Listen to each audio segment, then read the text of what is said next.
So I think one of the coolest things when I knew that you were going to be cast as Red Riding Hood, it was like, of course. And I'm just wondering, when you got the script, did you feel like a natural kind of affinity to the character, or did you feel like you kind of needed to be convinced to play her, or what was the? I needed to be convinced a little bit. I mean, I didn't really have a vision of who she was or what she looked like or how old she was, because in the age-old story, it's she's a little girl.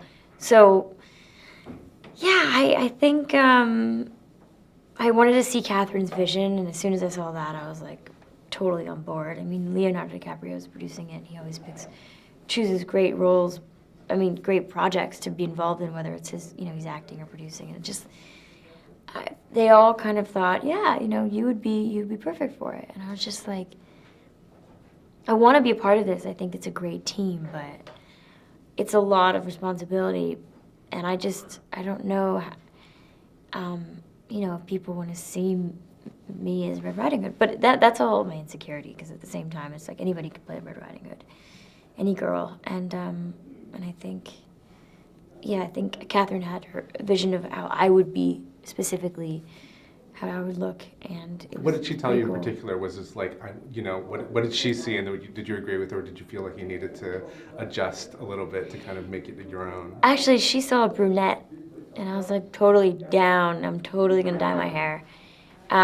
She also saw something like this fearless, young, vibrant woman, and but I agreed. I agreed wholeheartedly. I think our ideas were completely right.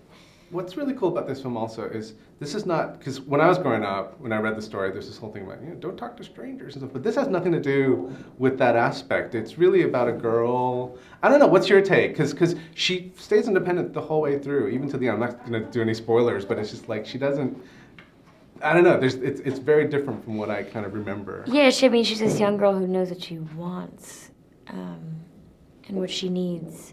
I mean, she doesn't necessarily know who she is, but I mean, that she's still so young, but she's really strong-willed, and it's a beautiful thing. At that age, I wasn't. I'm still not, and to play that is really fun. It's a coming-of-age movie, so you want the character to be strong, and get through it, and she does manage to stay, and to go in the direction of her dreams the whole time, and obviously things kind of hinder that along the way, which is what makes it such an entertaining story.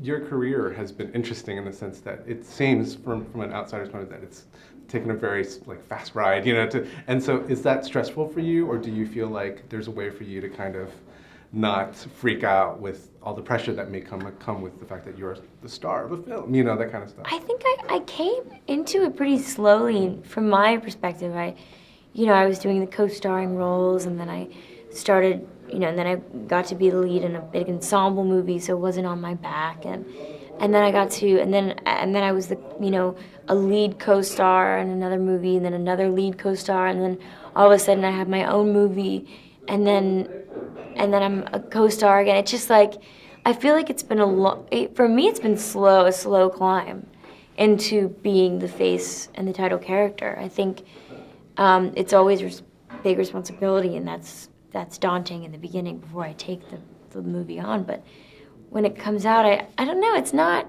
the pressure's not that bad. I mean, there are certain things I have to do, which I don't like to do, press-wise, but it doesn't feel like it's happened overnight for me. So I'm kind of like, I'm kind of ready to be in this chair.